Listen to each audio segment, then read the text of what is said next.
Hello, welcome to week one of the Small Business Owner Masterclass of 2020 course. This is the start of a really exciting 12-week program. And I am really excited about this because I don't believe there is genuinely anything else on the market that looks at your business in such a holistic way as what we're going to look at over the next 12 weeks. So we're going to look at all aspects of your business. We're not just going to concentrate on marketing or growth or anything like that. We're going to look at everything. So it's going to be HR, PR, pricing, marketing, copywriting, what you're doing for sales, what you're doing on social media, and so much more as well. So I don't believe there's anything else on the market that competes with this course. So I'm really excited about it. We've given you the first week for free so that you can get a feel for who I am, what we do, the way we deliver the content, and what we're going to be up to over the next 12 weeks. So yeah, you can decide whether you want to come on this 12-week journey with us or not. So let's jump straight into the content. Let's get straight into the juicy bits. And the first thing I'd say is that there are 3 ways to grow your business. As far as I'm concerned, there's only 3 ways, but there are 3 ways to grow your business. And the first thing I'll say is all business owners that I meet have got a relentless desire for more customers. So it's always about more customers, more customers, more customers. How can I get more customers? I need more customers. The only way I'm going to grow this business is by getting more customers. Now listen, I'm not saying by any stretch of the imagination that it's not important to look at how we get more customers. We will spend a lot of time over the next 12 weeks discussing how to get more customers. So that's a big part of it, and I get that. But what you also need to take on board is that you can also grow your business by increasing the amount on average your customers spend with you, and you can also increase your business by increasing the number of times your customers buy from you. So the first thing I'm going to ask you for is a bit of a leap of faith, and that's to buy into the concept that there's 3 ways of growing your business, and they are all as important as each other. So it's not just about getting more customers. It's about, admittedly, it's about getting more customers, but it's also about increasing the amount on average they spend with you, and also increasing the number of times they buy from you. And it's when you put those 3 things together and you treat them as 3 equally important parts to your business, and you tackle all 3 of them robustly, that you really see the growth in your business. That's what we're going to look at over this course. So pretty much everything on this course is focused on 4 things. So the 4 things that we're focused on is the 3 things I've just mentioned. So increasing the number of customers, increasing their average spend, and increasing the number of times they buy from you. The 4th thing we're looking at is about the general robustness and stability of your business. So as your business grows, is your business strong enough and robust enough to cope with that growth? Do you have the procedures? Do you have the mechanisms? Do you have the machinery in place to deal with the growth? Because if you don't have that in place, you run the risk of growing your business and adding more customers in one end, but in the other end, losing customers through poor customer experience or poor staff retention or whatever it is. We need to make sure your business is fit for purpose. So in an absolute nutshell, everything we're going to be focused on over the next 12 weeks is for 4 key points. And I really need you to, at this very early stage, get this and buy into it, because we're going to spend a lot of time focused on it. So the 4 things we're going to be focused on is increasing the number of customers you have, increasing their average spend with you, increasing the number of times the customers buy from you, and generally making sure that your structures and processes are robust and strong enough to deal with growth when it comes. So yeah, that's our focus for the next 12 weeks. So let me show you something really cool now, and it's basically if you buy into the ingredients we've given you, or the recipe, or the formula we've given you, and what we're going to focus on over the next 12 weeks, the results can be quite magical. So let's just give you two options. So if you, in option one, say by the end of 2020, you will commit that you will increase the number of customers you have by 10%. You will increase the average spend by 10%, and you will increase the number of times these people purchase from you by 10%. You don't get a 10% increase in your business. Your business will increase by a third.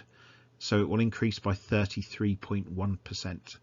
So just by increasing everything by 10%, you increase your turnover or your revenue by a third. If you want to be more aggressive than that, then option number two, can you by the end of 2020 commit to increase the number of customers by 30%, to increase their average spend with you by 20%, and increase the number of times these people purchase from you by 30%, your business will double. Your turnover or your revenue will increase by 100%, just by increasing by 30%, 20% and 30%. So you can see that by not just focusing on getting more customers, but by equally focusing on all three aspects of getting more customers, increasing the average spend, and increasing the frequency of purchase, your results are then suddenly very dramatic and very exciting. And so that's why we focus so much on this formula, and everything we look at over the next 12 weeks will be about boosting these numbers in this way, and also making sure that your business is robust and strong enough to cope with the growth when it inevitably comes, if we follow this formula.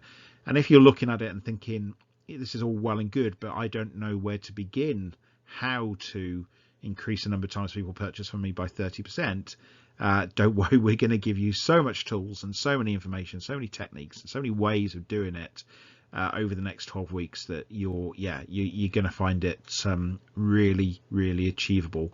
And hopefully you're beginning to get excited about what the possibilities of this are.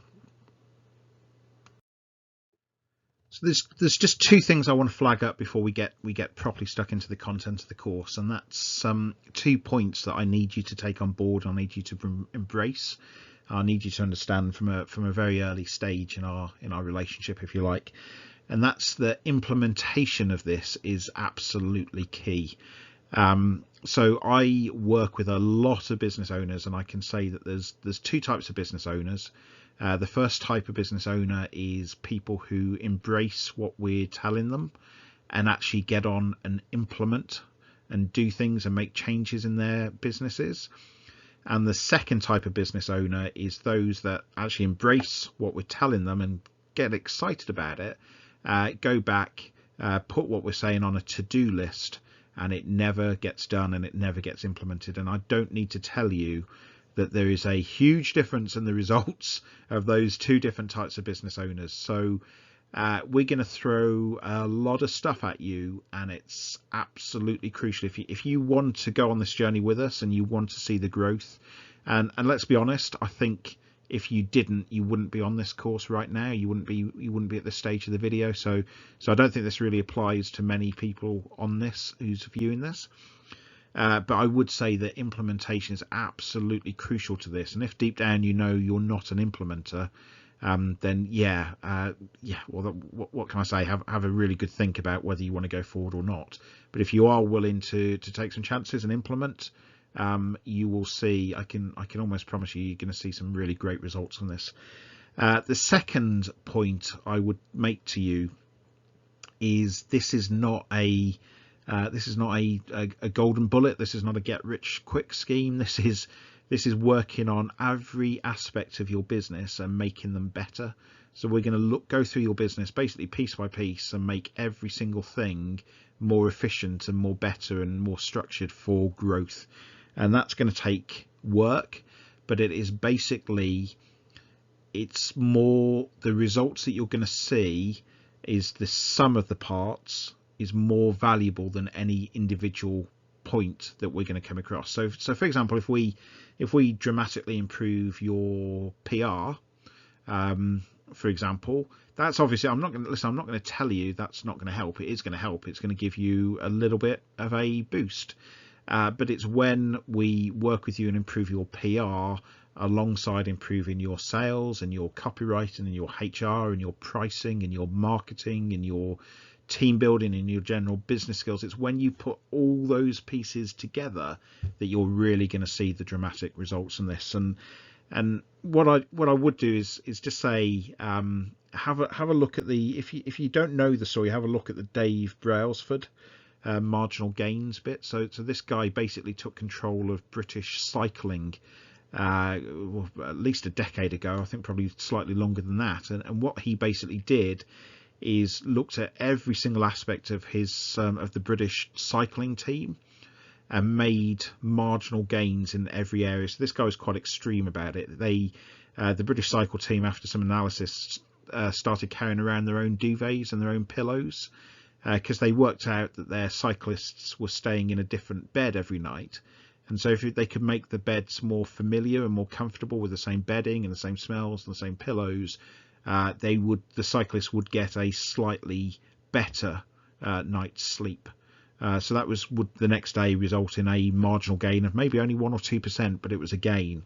And then they looked at things like they did analysis on their uniforms or their kit, and worked out that it was better to use the indoor cycle kit outdoors because it was ever so slightly more aerodynamic. They went to real extremes. They even looked at the gels and did analysis as to what gels to use on muscles to aid muscle recovery. And it wasn't any one point, it wasn't any one thing that they did that made them the best cycle team in the world. It was basically the sum of the parts. So when you put all these individual things together, it really resulted in a huge boost and huge competitive advantage. And that's very similar to what we're saying about this business. So we're going to help you. We're going to give you a load of different areas, but it's only when you work on all areas of your business and you take the marginal gains that we're going to give you from everything that the sum of the parts is going to be really, really valuable for you. So just before we go on to the main content of the session, just wanted to spend 60 seconds just explaining who I am. So my name's Richard Morgan. I currently work as basically two ways: as a people development consultant. So that means I go into very large businesses and work with their managerial teams or work with their staff to improve their business skills and make them slightly better leaders.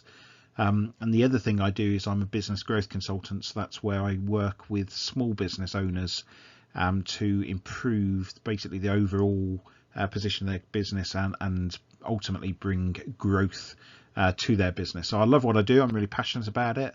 The most kind of unique thing about me is I do have a mixed background. So I spent 13 years as a trader and as a sales trader in the City of London, working for HSBC and ING as a global derivatives trader and as a European M&A trader, sales trader. So I do have a significant amount of lively, should we say, corporate experience in a robust corporate environment.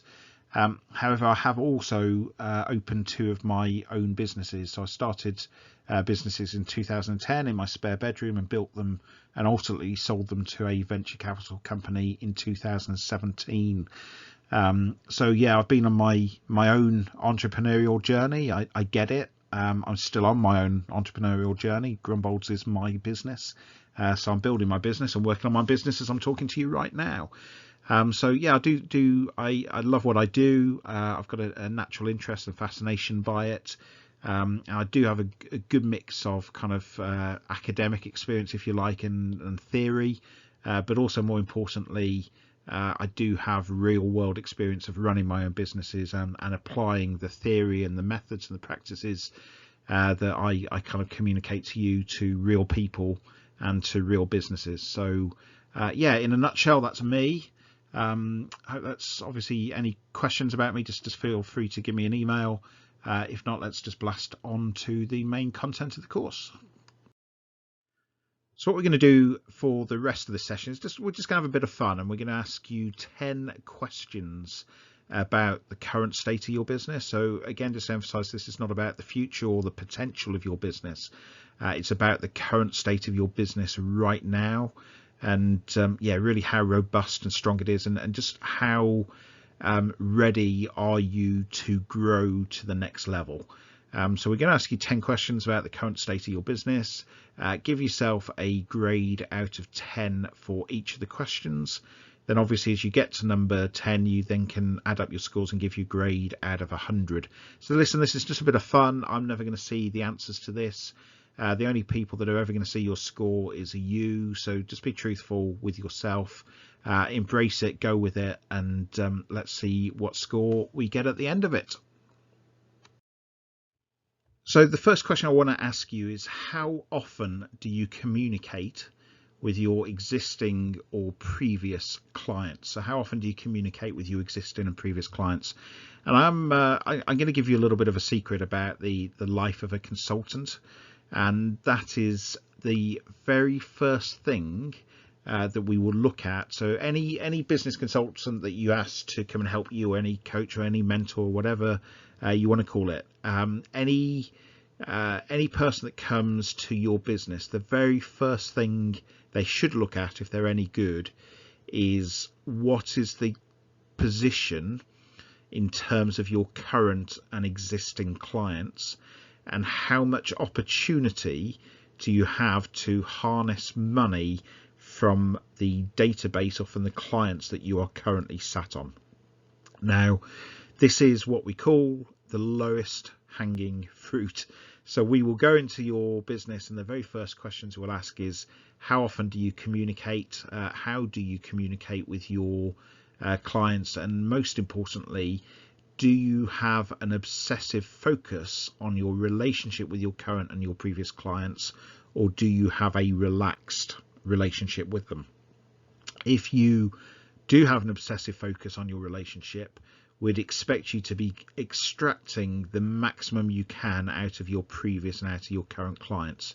If you have a more relaxed attitude with them, and if, for example, you communicate with them possibly by sending them a standard monthly update email, and you occasionally send them a 10% off email, and then at Christmas you send them a Christmas card, that's really it's what probably 90% of businesses do out there. It's not really enough, and the exciting thing that you need to understand is, if you were to really focus and really communicate properly with your existing and your previous clients, you are sat on a pot of gold. You're literally sat on a pot of gold, and you've all heard the expression that it's easier to sell to an existing client than it is to get a new one.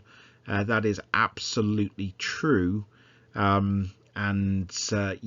we really need to understand, or you really need to self-analyze, how often you communicate with your previous and your existing clients, and how committed you are to having an obsessive focus on that relationship.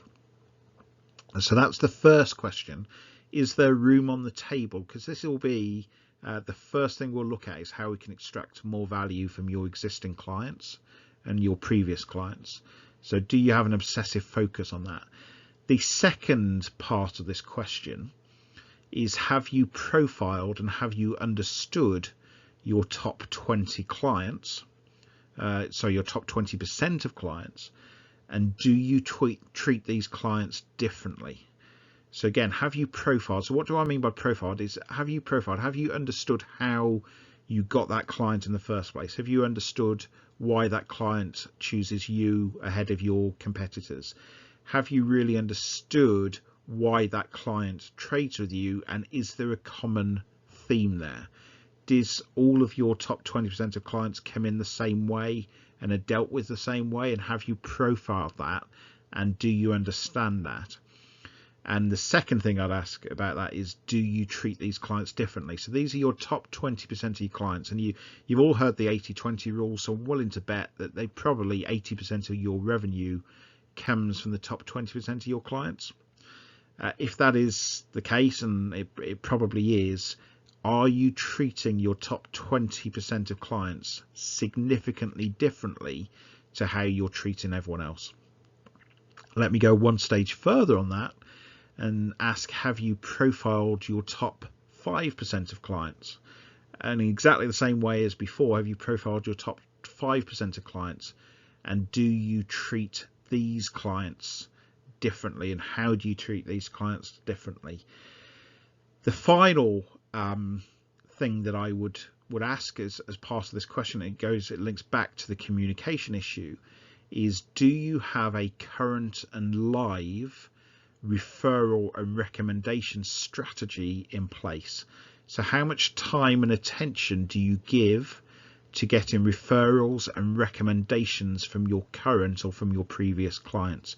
So let me go one step further there. For example, do you have a video currently on your website or on your social media sites of at least 5 or 6 of your previous or current clients giving a video testimonial with their offices in the background? Have you gone around and actually done a video testimonial of these clients, and you have a 4 or 5 minute video that you play back to back, which is just testimonial after testimonial after testimonial of your clients? And also, do you regularly ask your clients to recommend you to other people? So that basically is 2 very basic referral and recommendation strategies in place. Do you have a number of referral and recommendation strategies already in place, or do you not have any? So in a nutshell, that's question 1. It's quite a big question. It's basically looking at a number of different angles about how you communicate and how you look after and how you understand your clients, your current clients and your previous clients. So how often do you communicate with them? Have you profiled them? Do you understand them? And do you have a referral and recommendation strategy in place? If the answer to all of those questions is yep, you're doing really, really well and you've knocked it out of the park, then give yourself a high mark, maybe 9 or 10 out of 10. If you just do some of it, give yourself a 5 or 6 out of 10. If you're not really doing any of this, give yourself a 1 or 2 or 3 out of 10. But if you're going to give yourself a 1 or 2 or 3 out of 10, be genuinely really excited, because this is, as a business consultant, this is what I call low-hanging fruit, and this is the first thing that we will change to get really, it's the first and most simplistic and easiest thing we can change to really get dramatic results for your business. So if you are giving yourself a low mark for it, don't be depressed, because there is a huge opportunity there that you should be really excited about.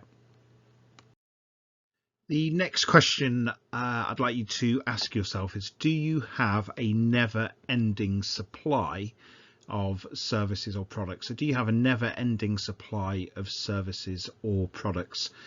So what I'm essentially asking you here is, can you sell to the same customer again and again and again?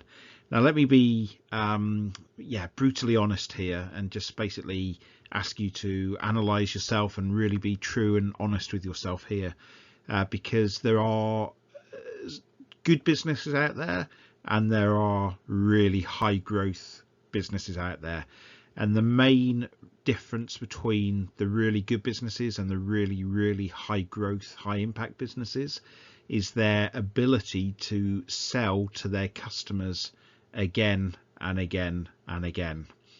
Now, if you can't sell, so for example, if you have to work quite hard to get a single client and you can only sell to that client once, you can work extremely hard and you can be successful in that, but you're never going to be mega successful.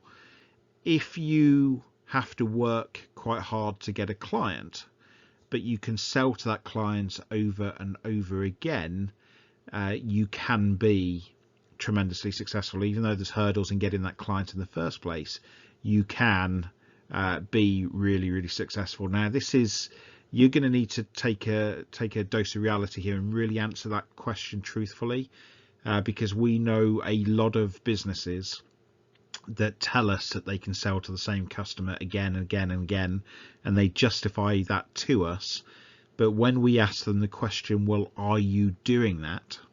Do you sell to the same customer again and again and again? The answer that we get back is sometimes no, we don't. So this requires a bit of honesty from yourselves. The most important thing I would say to you is, if you can't sell to your same customers again and again and again, we can nearly always somehow transition your business, and it may need a slight pivot here or there or a change, but we can change your business so that you can be in a position where you can develop more products and services, and you can then find out what your clients want, and you can sell to them again and again and again, never ending over many months or many years or whatever it will be, reselling to them, because that's a crucial thing. So question number 2, what I want you to ask yourself is your business in the position that it can sell to itself, it can sell to clients again and again and again, and you can develop and produce a never-ending supply of services or products so that you can keep that relationship fresh and you can keep reselling to the same people again and again and again. If you're currently doing that, then you're in a good place. Give yourself an 8, a 9 or a 10 out of 10. If you have identified that there's a bit of a problem there, give yourself a lower mark, but again, it's something that we can work with you. We can change this. It's not the end of the world, but we do need to be aware of it, and certainly it will restrict you if you want to see high growth. It's something we do need to change for you. The next thing we'd like you to ask yourself is, have you modeled yourself? So have you modeled yourself? So this is a really interesting subject, and this basically boils down to the 2 most common problems, or the 2 most common issues we get called out to help small businesses address. And that's there's the 2 of the most common things, and the first common issue that we see is a business owner trying to transform from being a 1-person business to a multiple person business. And so basically what this transition really boils down to is they're transitioning from the job that they've created for themselves. So they've created a job where they do everything themselves, so it's pretty much a job, even though it's a business, and some of this can be incredibly successful. Transitioning to a business, so exactly what they do on a day-to-day basis can continue whether they're there or not. So if they're there, they do it. If somebody else is there, or if one of their staff members is there, they do it instead. And so this is the first common area, is we get called in a lot to help people transitioning from a 1-person business to a multiple person business, and all the problems that go alongside that. The second most common reason we get called into businesses to help is at a point where, after a business has gone through a growth phase, and essentially before they went through the growth phase, they were incredibly successful and they had everything in place that they needed and everything was ticking along fine, but the growth phase has broken them.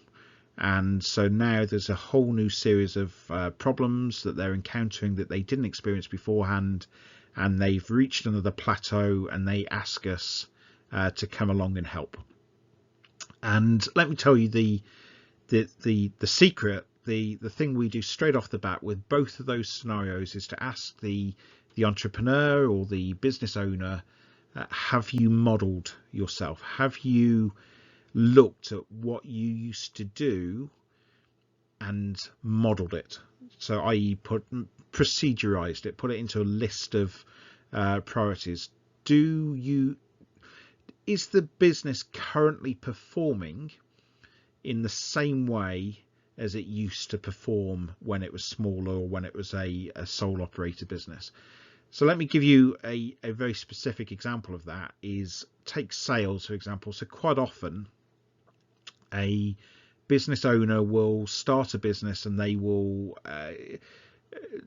cold call. They, quite often in the early days of business, they will cold call and they'll go after businesses and they'll ask for meetings and they'll they'll go there and they'll give a real passionate plea to the business that they want to sell to, and they win the business because they are really motivated, really aggressive and hungry, and they're chasing after that business. And quite often businesses grow because of the enthusiasm and the momentum that the business owner gives it in the early days. Many years later, that same business may now have 2 full-time salespeople, and yet they're not receiving the same amount of growth as they used to when the business owner was on his own. And the simple solution to that is quite simply that the business owner hasn't modeled what he used to do or she used to do to give them success in the early days. So they haven't sat down and really thought about how in the early days when I first started this business, did I achieve the sales? How did I service customers? What was I doing that led to the growth in the initial period that's allowed us to be at the size and scale that we are now?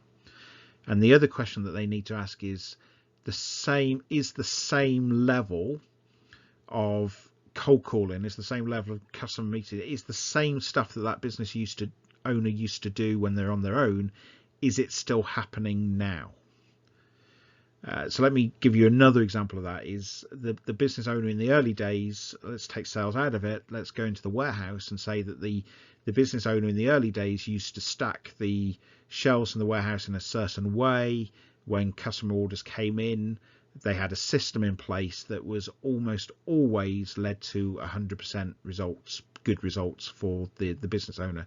Now, several years later, there's a warehouse staff, warehouse manager in place with 2 members of warehouse staff, and they get more stuff wrong than you ever used to do when you're on your own. And again, it just simply goes back to this question of, have you modeled, or have you procedurized, or have you sat down exactly what you used to do in the old days when you used to do the job yourself, to make sure that your current staff, or the current position that your business is in, or the future position your business is in when you employ staff, have you modeled what you do in a really detailed and graphic way? Now, that is a lot of work. It's a lot of work to go and model or procedurize, or whatever you want to call it, every single aspect of your business. I unquestionably take on board that's a lot of work, and I've done it myself, so I know what a big undertaking it is that I'm asking you to do. However, once you do it, and once you're on the other side of doing that work, you're in a completely different scenario, because then it simply boils down to one question. And that one question is, has the member of staff that you're currently asking to do the role got the skill set, the will and the desire and the commitment to follow your procedures or to follow your model? If that can only be answered in one or two ways. Yes, they can, at which point if they do have it, your business hasn't got a problem, because in essence exactly what you were doing, now somebody else is doing it. If the answer to that question is no, all you need to do is understand, is it a training issue from that member of staff, or is it, worst case scenario, a case that they just don't have the desire or the appetite to do it? If they haven't got the desire or appetite to do it, let's be brutal, you need to you need to change that member of staff.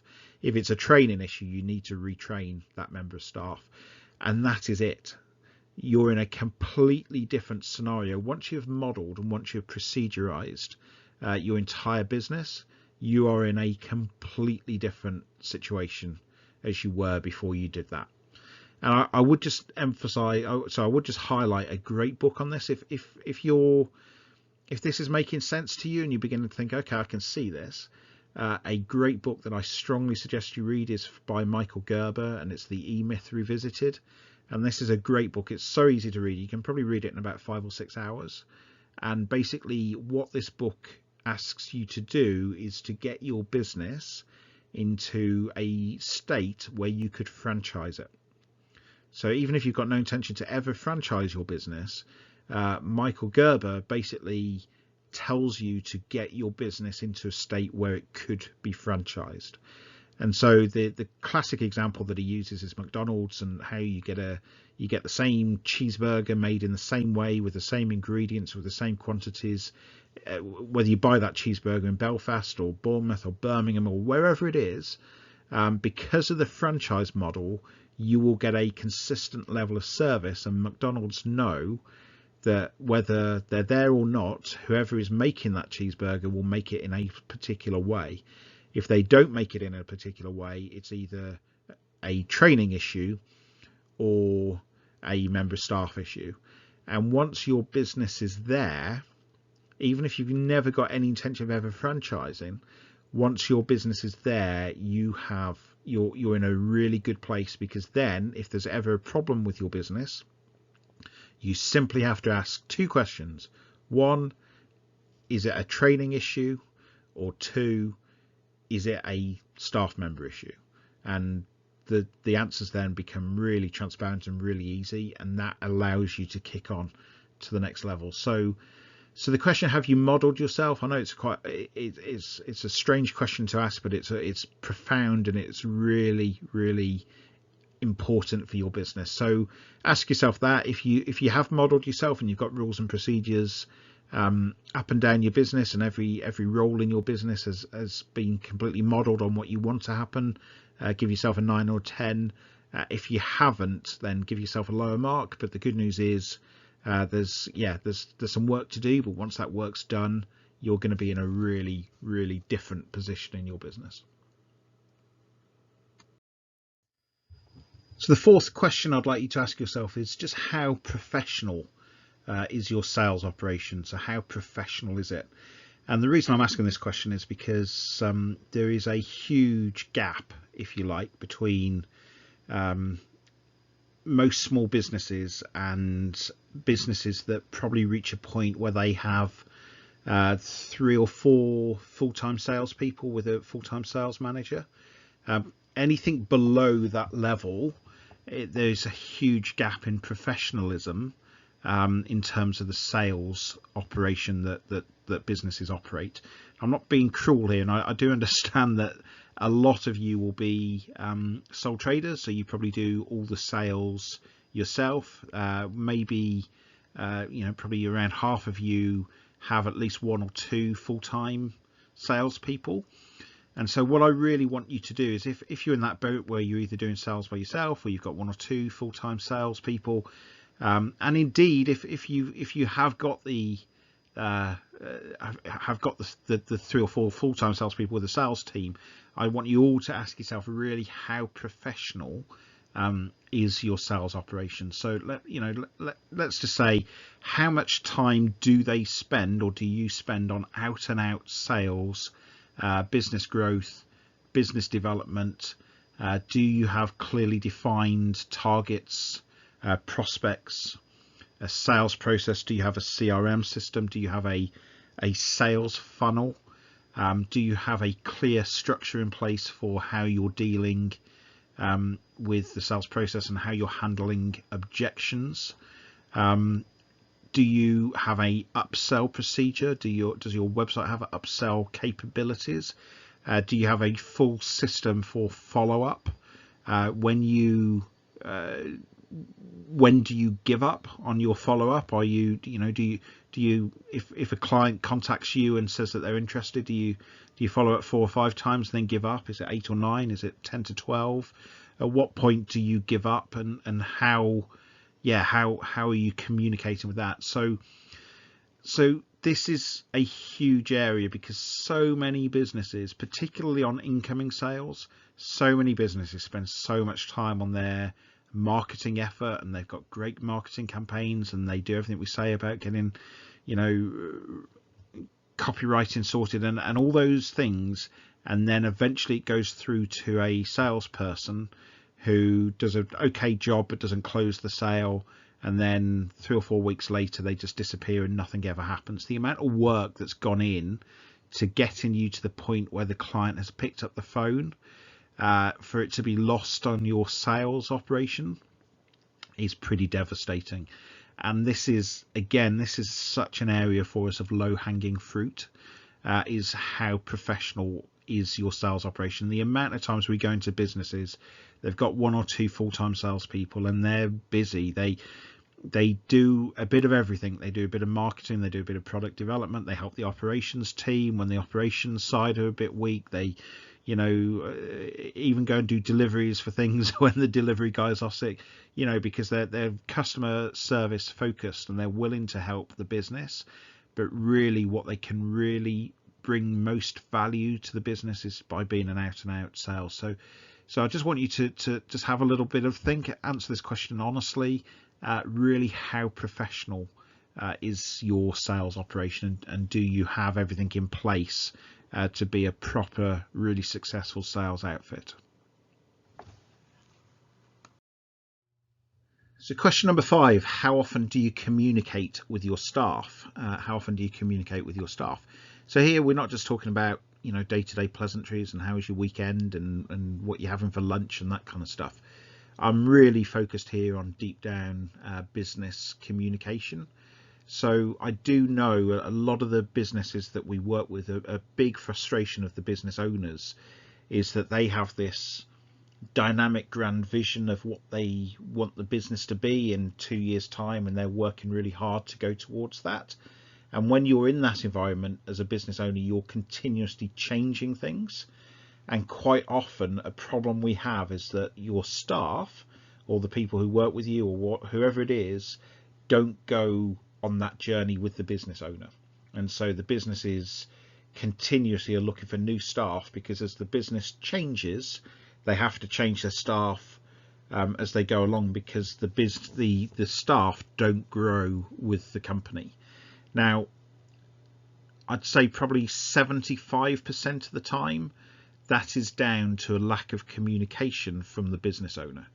So I'd say 25% of the time, you want a staff member to do a completely different role to what you recruited them for, and they may no longer be suitable, or they can't be upskilled to take on that new role. I accept that, but that is probably 25% of your cases. I'd say that the 75% is just purely down to frustration from the business owner, because they have a vision in their head and they just assume that their staff and the people who work for them understand that vision, and will automatically go along with it. Now, that I'm afraid to say, your staff are not mind readers. They don't automatically know. If you've changed your business plan and you're going in a slightly different direction and you want slightly different functions done, your staff don't know that unless you clearly sit them down and tell them what the new plan and the new strategy is. And most importantly is that you communicate for them why you're making the changes, how it's going to benefit the business, how it's going to benefit them, how you are requiring a slightly different skill set for them going forwards, and how you'd like them to do things going forward. So I'd say a bare minimum on this is at least quarterly. If you could do this monthly, I think that would be absolutely awesome. But at least quarterly is you need to sit down with all of your staff, either one-on-one or in a group environment, and create a structure or a meeting where you literally tell them what your plan is, what your aims are, what your ambitions are, what your aspirations are, how you intend to get the business there, why you're doing it, and how, most importantly, is how they can help you get there. And if you can underline what the benefits for everyone will be once they achieve that, that would be really, really helpful.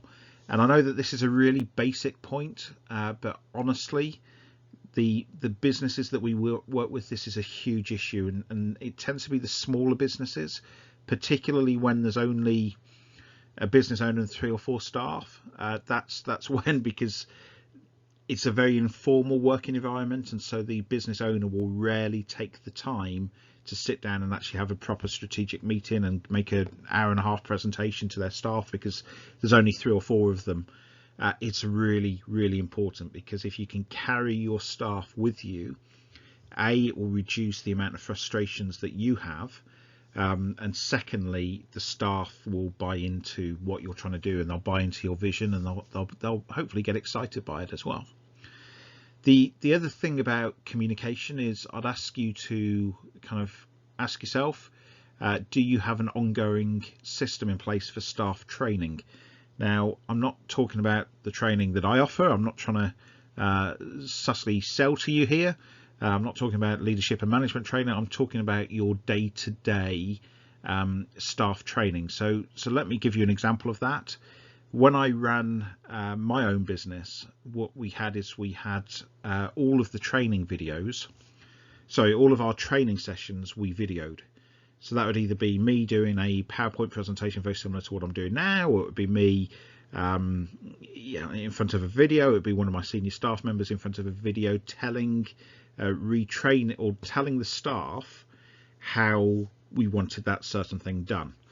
And that worked in two ways, because the first way it worked is when we had a new joiner arrive, we just literally for the first couple of days just sat them in a room with a decent coffee machine and just let them watch videos about what we expected them to do.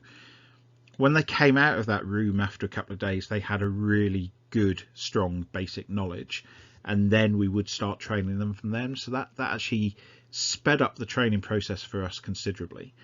The other real huge advantage of it is that every week we had a Wednesday morning meeting where the whole team got together and we just chatted. It wasn't as in depth as the strategy thing that I'm talking about that you should do quarterly, but we had a weekly team meeting where we just literally spoke about what had happened in the previous week and what's going to happen in the next week. So it was a 2-week window, and we discussed that.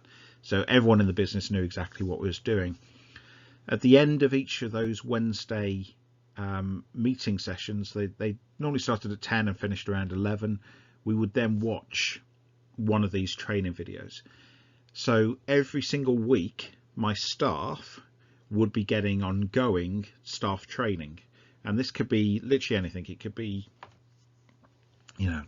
coach driver's hours. It could be health and safety on a campsite. It could have been how to put up a glamping tent and how to, the procedures that we had in place for all of it. So what that basically did is there is an enormous amount of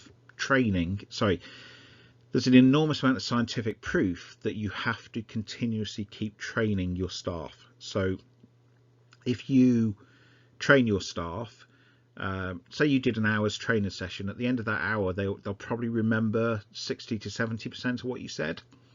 You ask them 3 months later, that's probably down to 30%.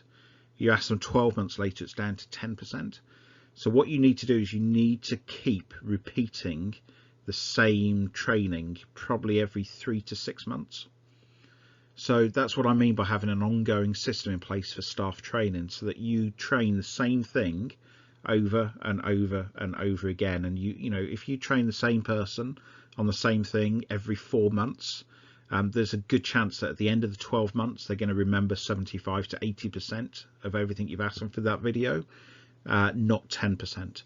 And so that's why I'd really urge you to, whatever your training, whatever your day-to-day training needs are, is just literally get your iPhone out and make a video. And it can just be a 20-minute video, just literally, if you want your warehouse operators to pack things in a certain way on the shelves in the warehouse, video it, do a voiceover on it, put it on Vimeo or YouTube or whatever it is, and ask those staff members to watch it every 3 to 4 months. And I trust you, having an ongoing system in place of staff training will save you so much time going forwards in the future. The final thing I'd also ask you is, do all your staff have clear written objectives, targets and job descriptions? Now this is so important.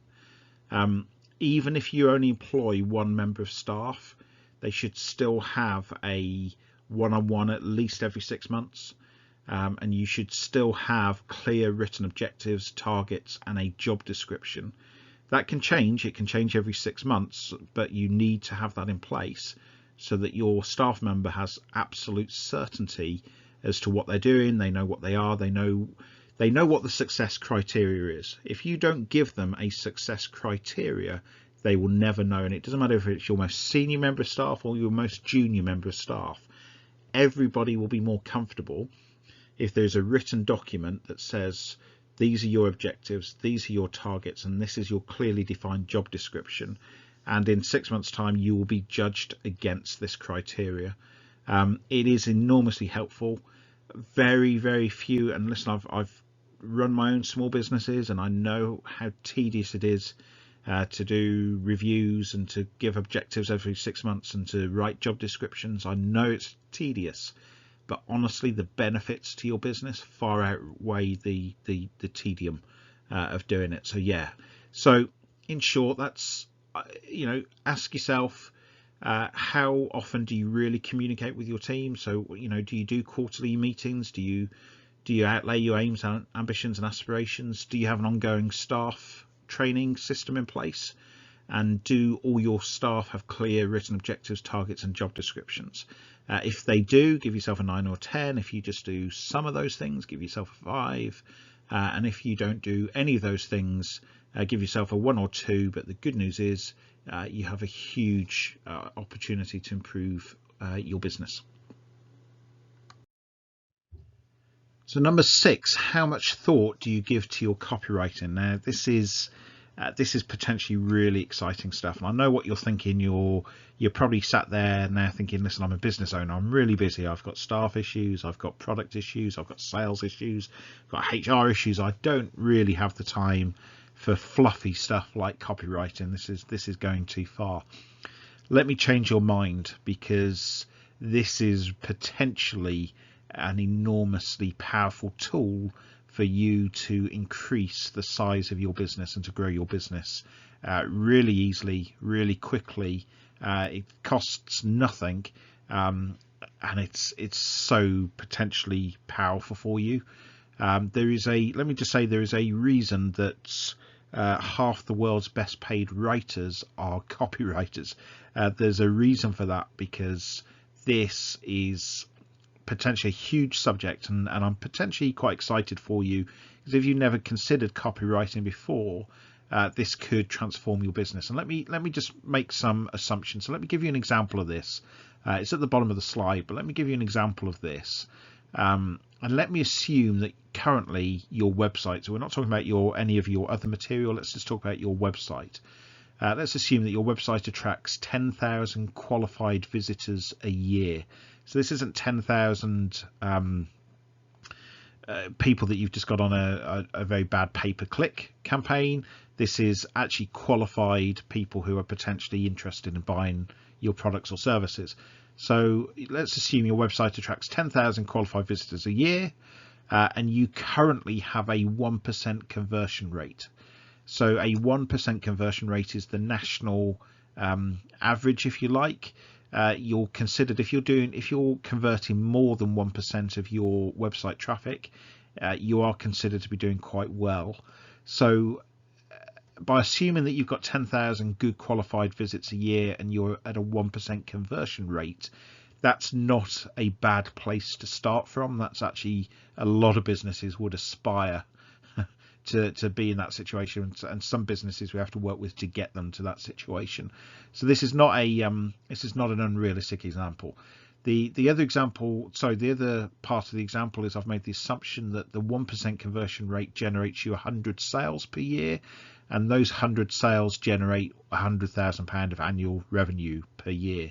So a lot of estimates there, but let's just go with it. Now, if, for example, we were to convert or to increase your conversion rate from 1% to just 1.1%.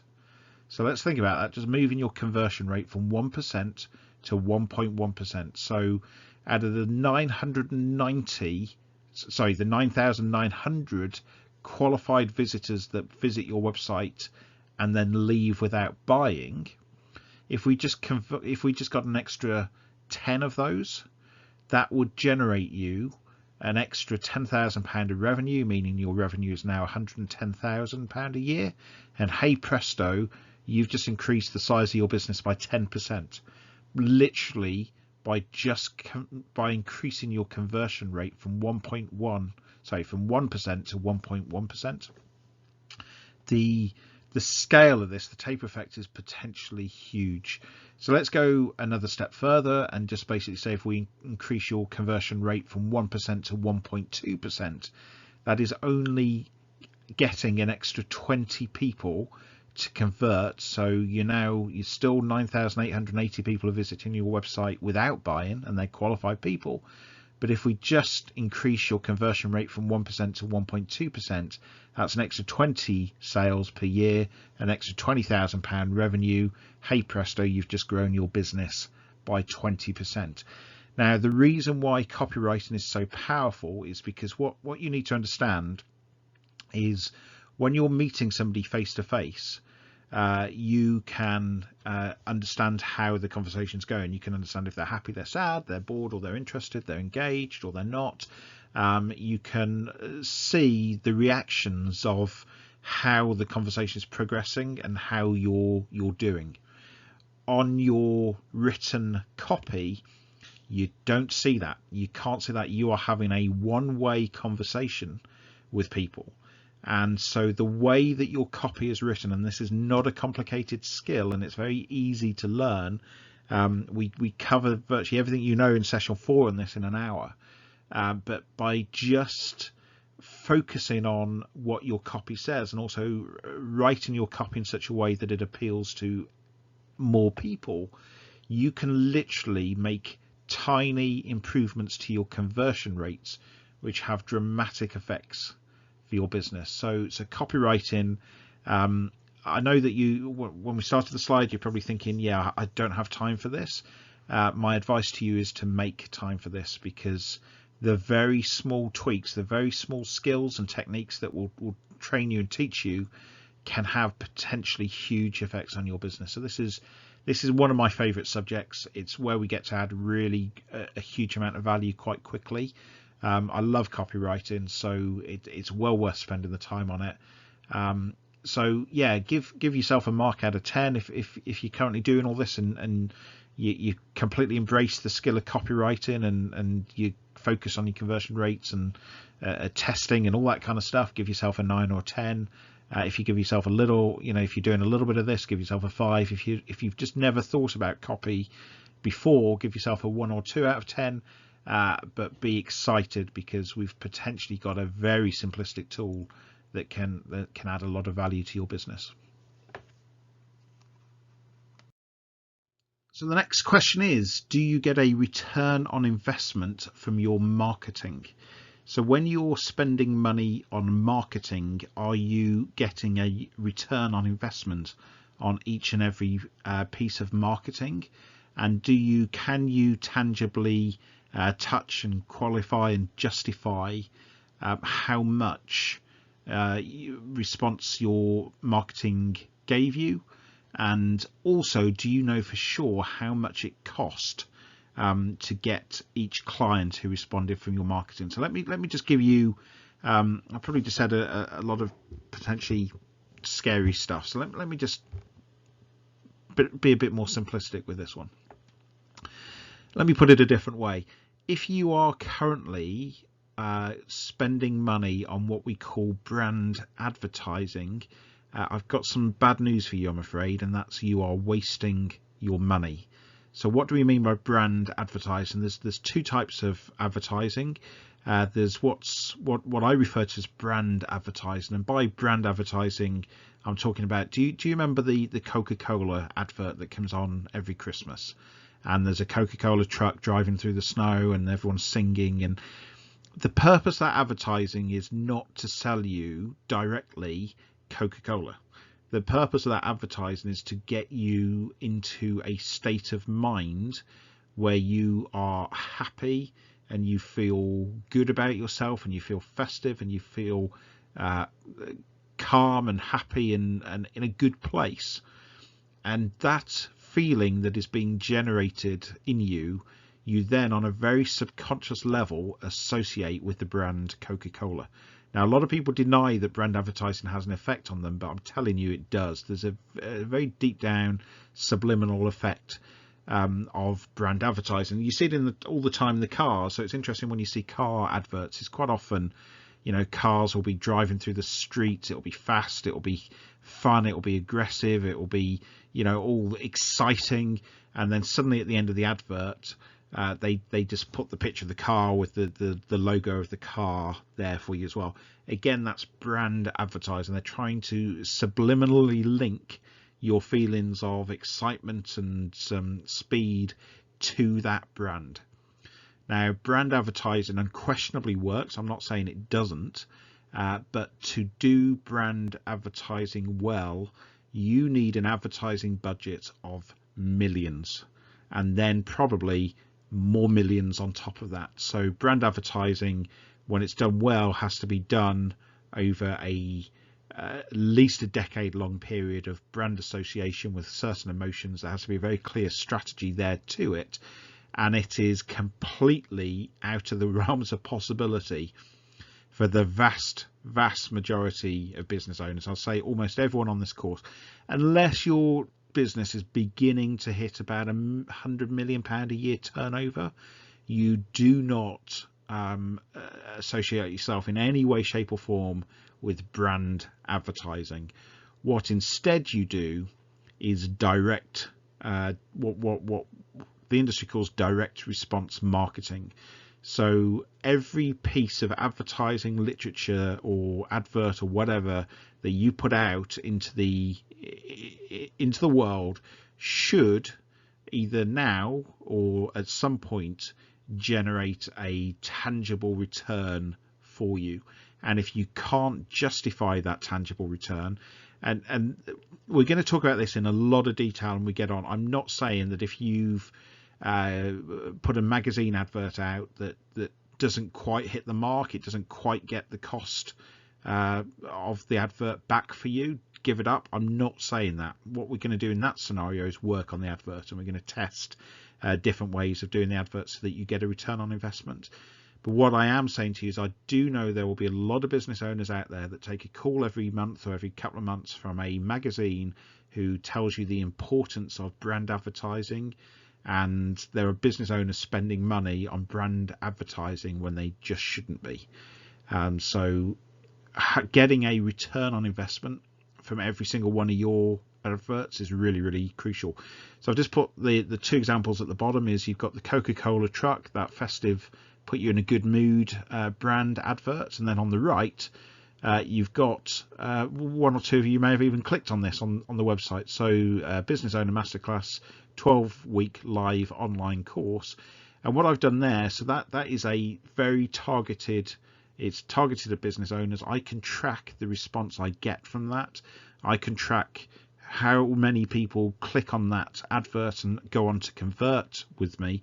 And also what I have done is I've just put the company logo in there. So I am doing a bit of brand advertising at the same time, but it's a very different type of advert with a very different desired outcome to the advert on the left, which is the Coca-Cola one.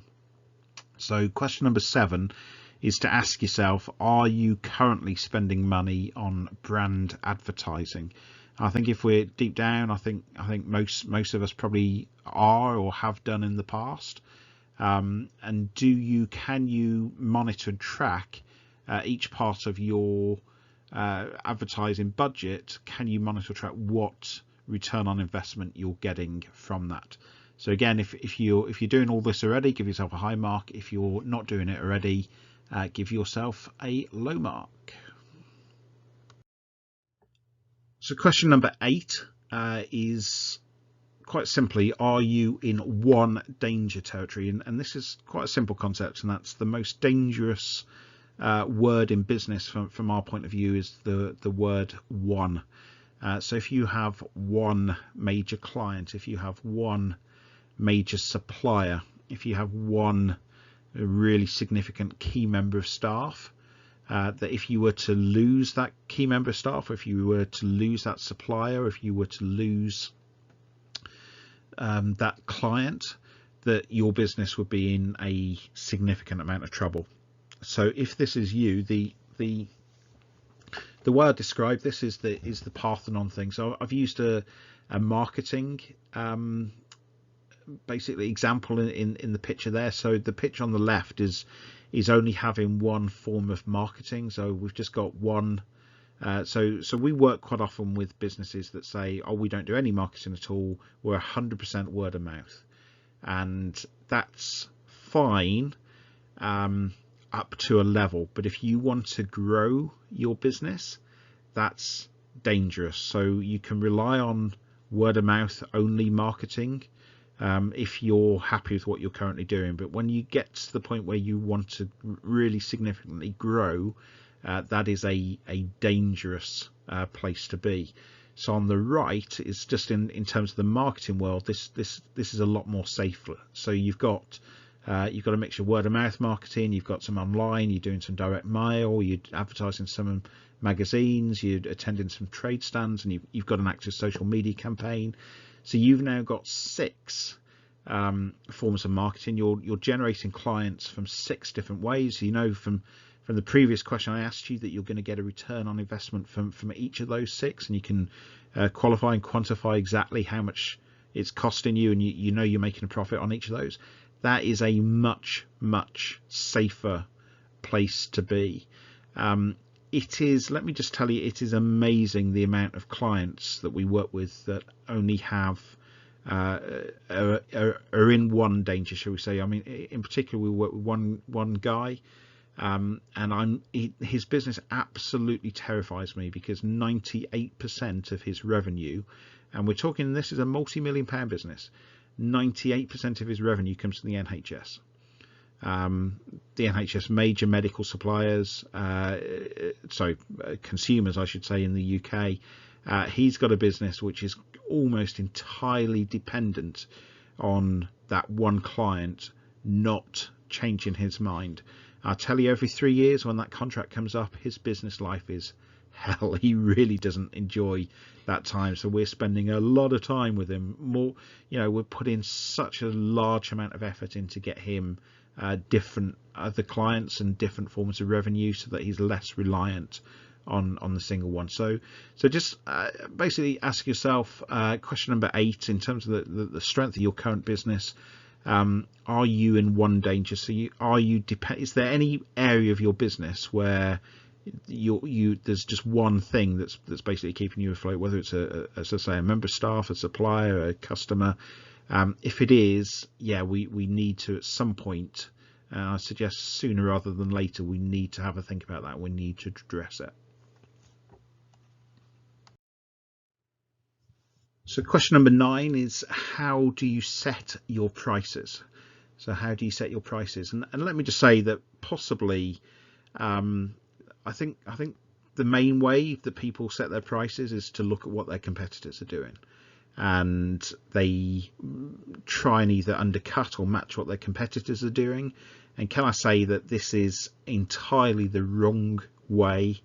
If you've set your prices by just looking at what what the rest of the market's doing and what your competitors are doing, we need to do some work with you, and you need to really have a think about this, because there's the 2 worst possible people that you can ask to set your prices are either A, yourself, so i.e. you're ascertaining what you think your products and services are worth, because let's be honest, you're too close to your business. You probably spend too much time worrying about your weaknesses and the disadvantages and advantages. So I think it's absolutely normal that every business owner questions themselves, probably far more than their clients do. That's almost in any certainty. So I think the worst people to set prices are ourselves, and the second worst way that you can set prices is to look at what your competitors are charging and just charge what they're charging. You really need to kind of understand that the best people that judge what you should be charging are your clients, and you need to test what the clients are willing to pay you for your services.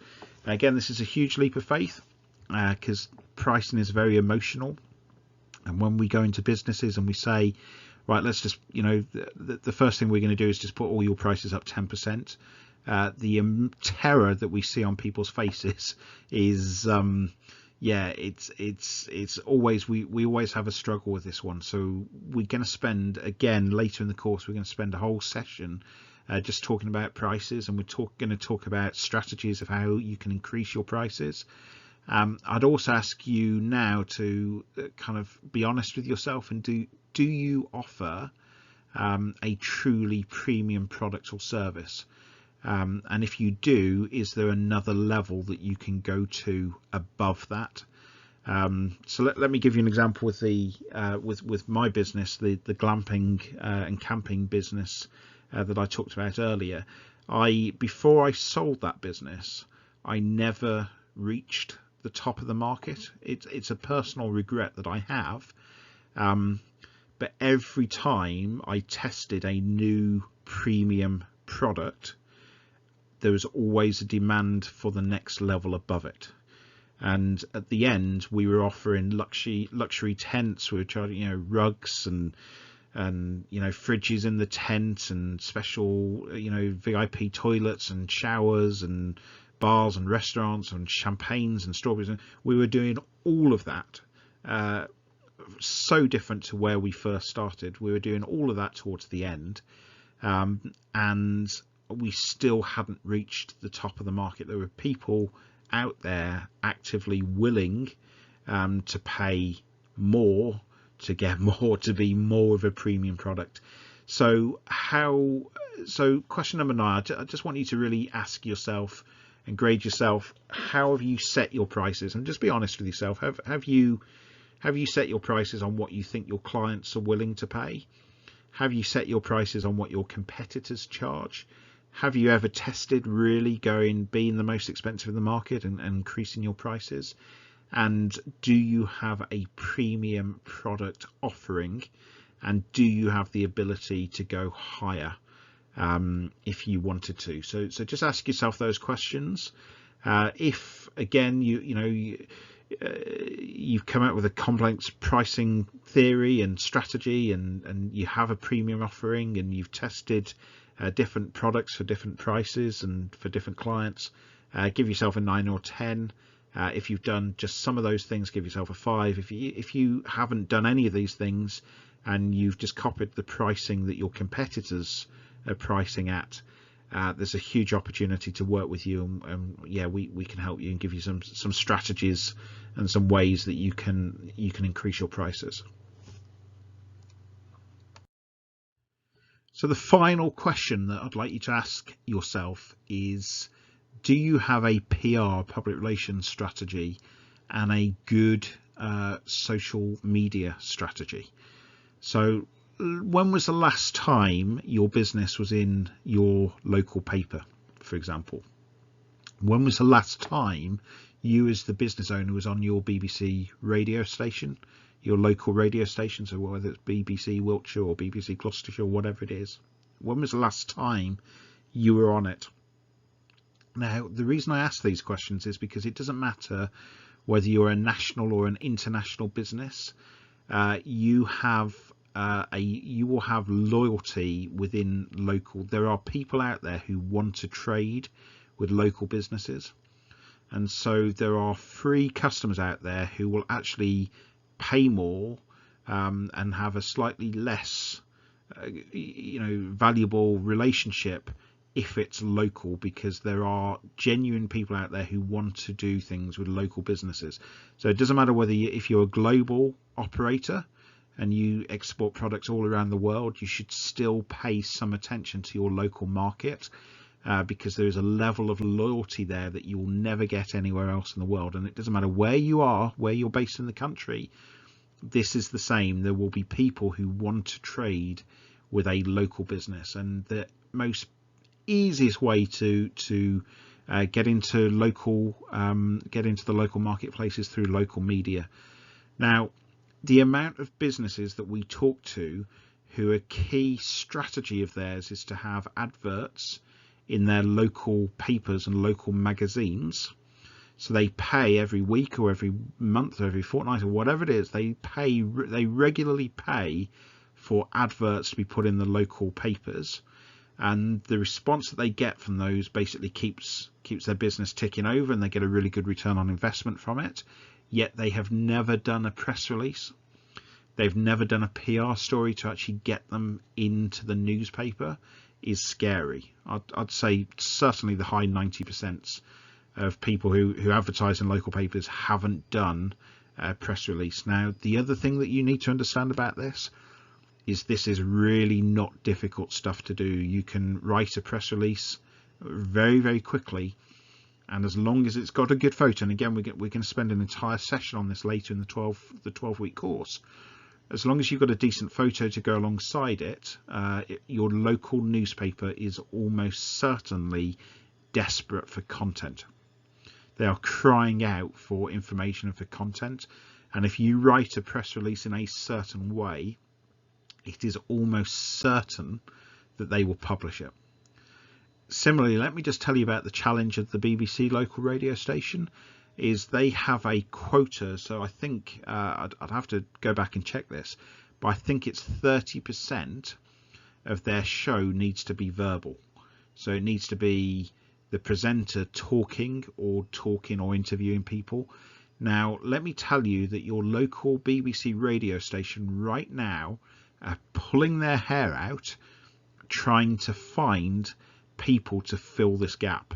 So there's a huge content gap, and every single morning their biggest challenge is, how are we going to fill 30% of this 24-hour period with verbal communication pieces? And so they are crying out for local content. And you know, as a local business owner, whatever you're doing, and when we do the session on PR later in the 12-week course, we'll go through the various strategies and ways that you can be informative on this. They will be crying out for this content.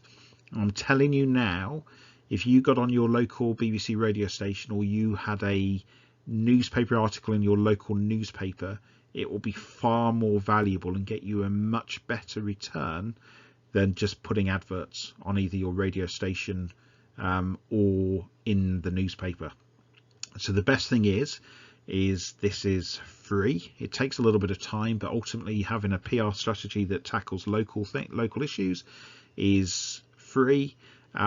It gets you a much better return than paying for it, and it also helps you in other ways as well, things like search engine optimization and Google. It helps your searches when you come out. So this is an absolute no-brainer, and yet virtually no businesses are doing it. So it's not just about having a local strategy as well. When we touch on this later in the course, we go bigger than that and try and get some other stuff. But where you really need to start is local. If there's good local people who want to trade with local businesses that need to know you're out there, and this is by far the easiest way to do it. The other thing I'd ask you to think about is, what is your social media strategy? And the key three words there is it informative, is it entertaining, and is it engaging? So do you literally just send out pictures of your products with their features? Do you continuously just send out 10% discount this weekend? You know, that stuff is, the internet is flooded with that kind of stuff. You need to be there's a way to play social media, and social media, and we're talking free stuff. We're not paying, we're not talking about pay-per-click. We're just talking about free Facebook posts, LinkedIn, whatever it is. There are ways that you can really drive your business via having a good, informative, entertaining and engaging social media strategy. So yeah, that's the final question. Give yourself if you are regularly in your local newspapers, sending press releases to your local newspapers, if you're regularly on your local BBC radio station, and if your social media strategy is informative, entertaining and engaging, and you spend real time and effort on it, give yourself a 9 or a 10. If you just do some of those things, give yourself a 5. If you haven't done any of these things and your social media strategy is what I described, give yourself a 1 or 2. But again, I just have to repeat myself, be excited, because the size of the opportunity is it's potentially really good for you. And so that's it. The 10 questions are over. So what you need to do now, just tot up the score. As I say, nobody's ever going to see it. So be as truthful as yourself. Be truthful with yourselves and as truthful as you can be.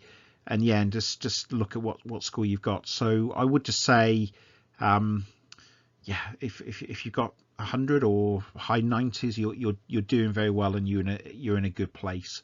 If you've got lower than that, we can help. If you got certainly below 50, not only can we help, but you should be very, very excited, because we could do a lot with you to bring you some very, very dramatic results.